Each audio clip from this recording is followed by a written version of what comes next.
Mrs. von der Leyen, do you think about what you have done? Do you think about the people who suffer because of your policies? Do you think about the people who have died because of the vaccine that you pushed on them, that you bought behind closed doors?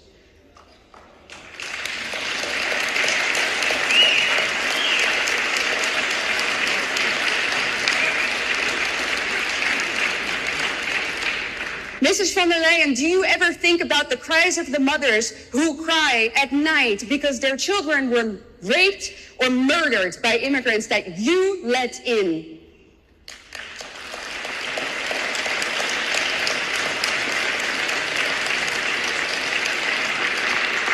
Do you ever think about the farmers whose entire life's work were destroyed because you pushed the communist agenda?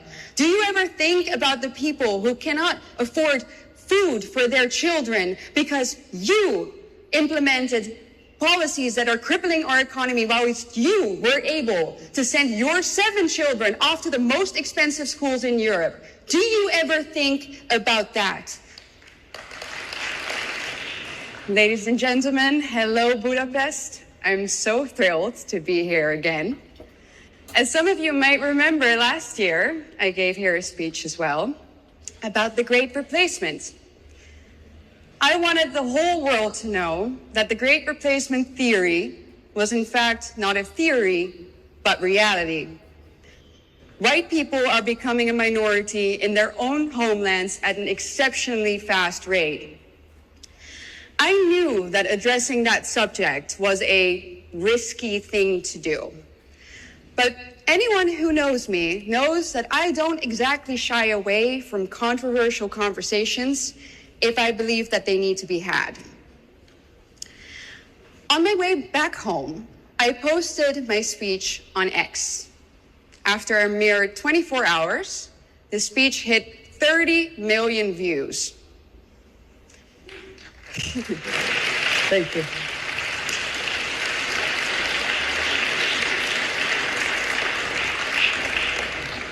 It was the ultimate sign to me that the people were not just ready to have this conversation, but that they were in fact dying to have it. Their concerns and experiences that had been ridiculed and dismissed for decades were finally being brought to light. Indeed, the people were ready to have this conversation, but the elites were not.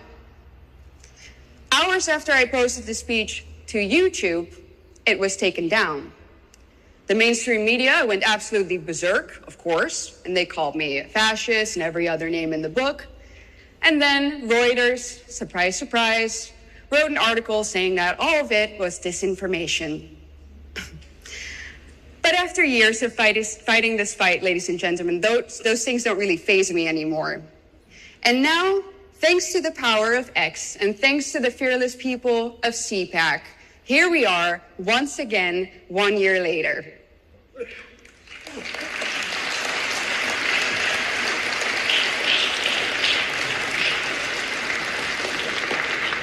What has changed in that 1 year? For me personally, a lot. I became a wife to my wonderful husband, Francesco.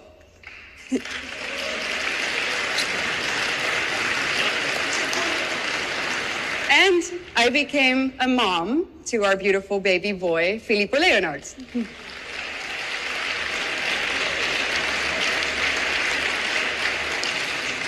But politically, even more happened. And I want to start off with the good news. Donald J. Trump won the elections and is currently, once again, the President of the United States of America.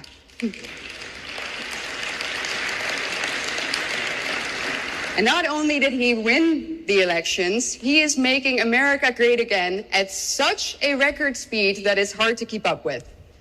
Within just months, Trump managed to start mass deportations, banned sex change procedures for children, and he left both the World Health Organization and the Paris Agreement.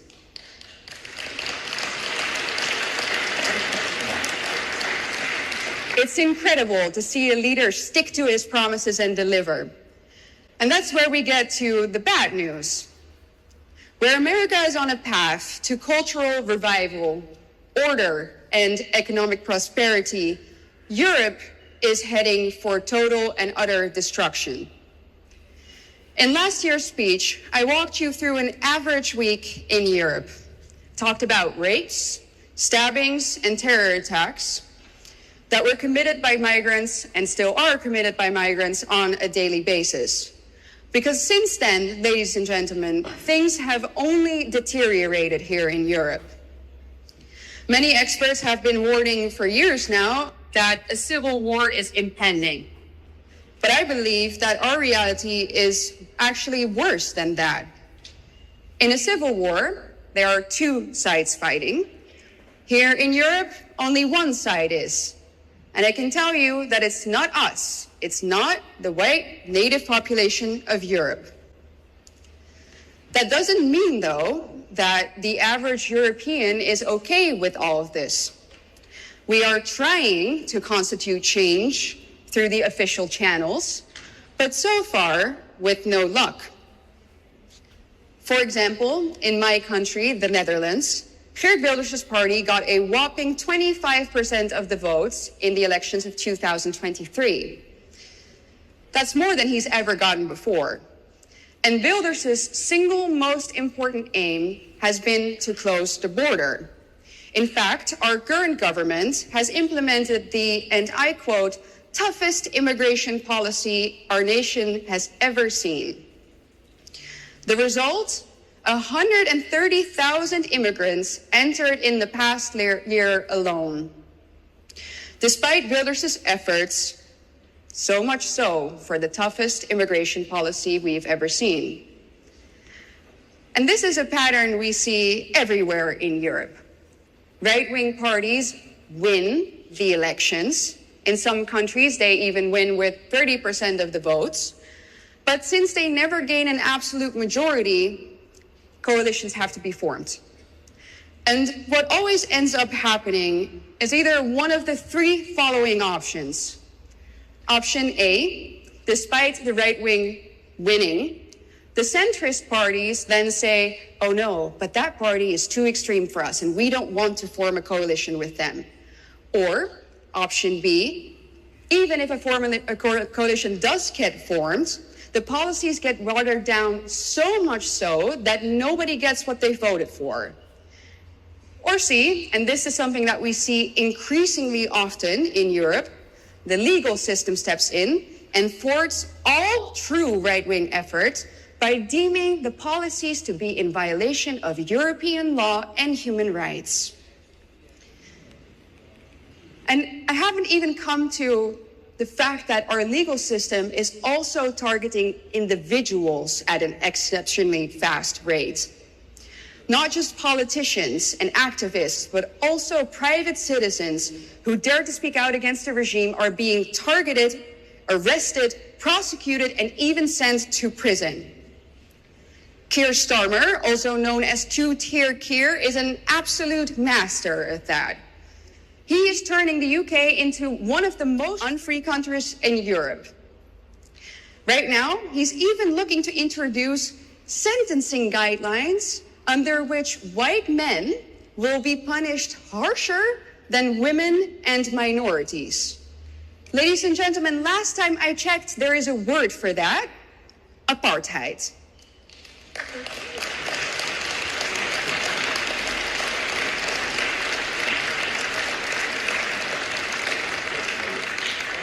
And allow me to give you a few more examples of how dire the state of the rule of law in Europe really is.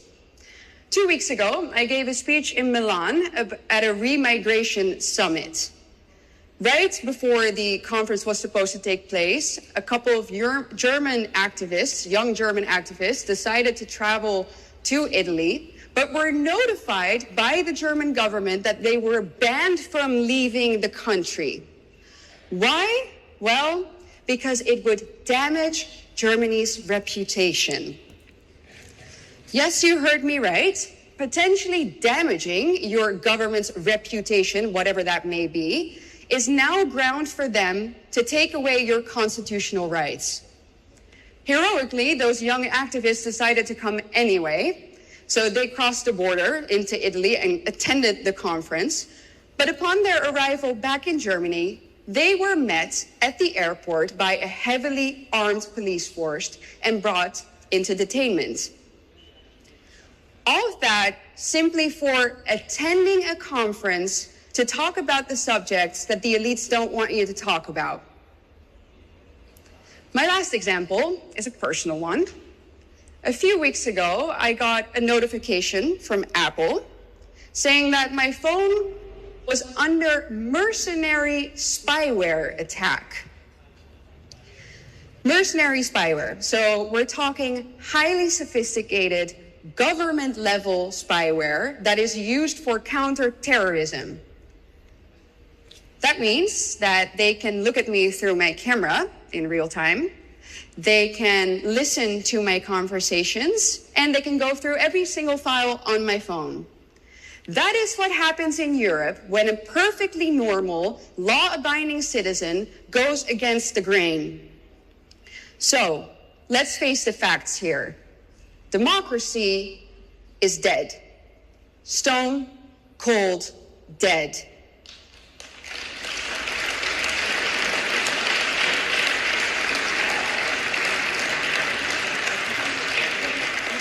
However, the illusion of democracy is very much kept alive. We are being ruled by leaders who claim that they are democratic leaders, and they force us to play along with their games. In fact, many people do so happily. And that is what makes modern-day tyranny arguably worse than what we see in the history books. In the DDR, you at least knew that the government was listening in on you. In the USSR, you at least knew that going against the government could end you in the gulags. In Mao Zedong's China, going against the government was something that surely would have you met with violence. But make no mistake, being a dissident now is just as dangerous as it was back then.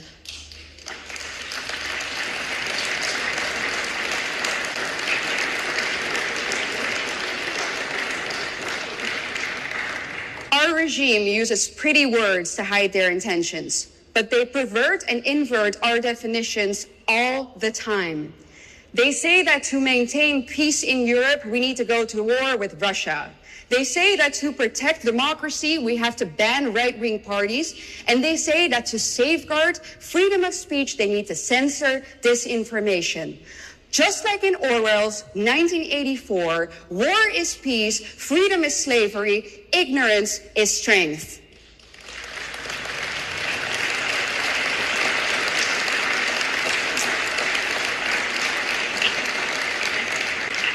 And now, ladies and gentlemen, we can find the embodiment of that regime in one person in particular. The worst leader of them all, the President of the European Commission, Ursula von der Leyen.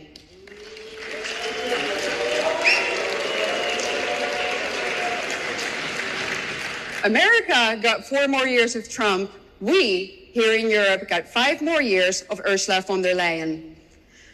The thing is, though, that no one ever voted for Ursula von der Leyen. No one ever voted for her, yet she is one of the most powerful people in Europe, and she's implementing some of the most destructive policies that our continent has ever seen.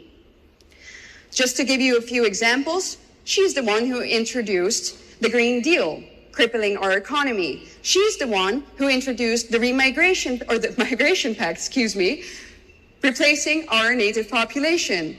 And now she's attacking our national sovereignty even further by introducing the Rearm Europe program, an 800 billion euro defense fund, mostly used for Ukraine, a country that isn't and should never be part of the European Union.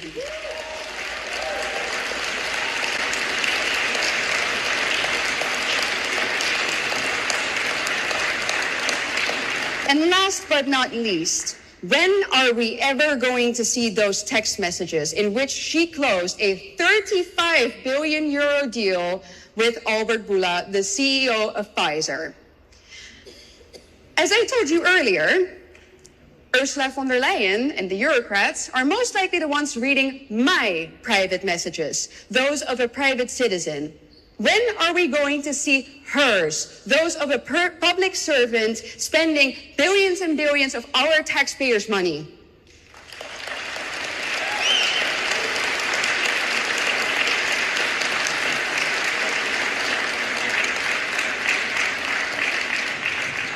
Ursula von der Leyen thinks she is untouchable. She thinks she is above the law. But we are here today to remind her that she is not. So allow me to take this moment, look straight into the camera, and speak truth to power for a moment. Mrs. von der Leyen, do you think about what you have done? Do you think about the people who suffer because of your policies? Do you think about the people who have died because of the vaccine that you pushed on them, that you bought behind closed doors?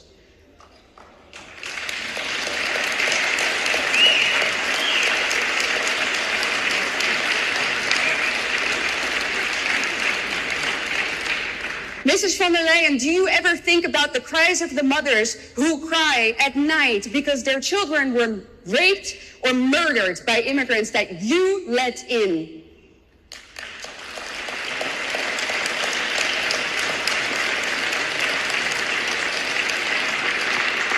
Do you ever think about the farmers whose entire life's work were destroyed because you pushed a communist agenda? Do you ever think about the people who cannot afford food for their children because you implemented policies that are crippling our economy while you were able to send your 7 children off to the most expensive schools in Europe? Do you ever think about that?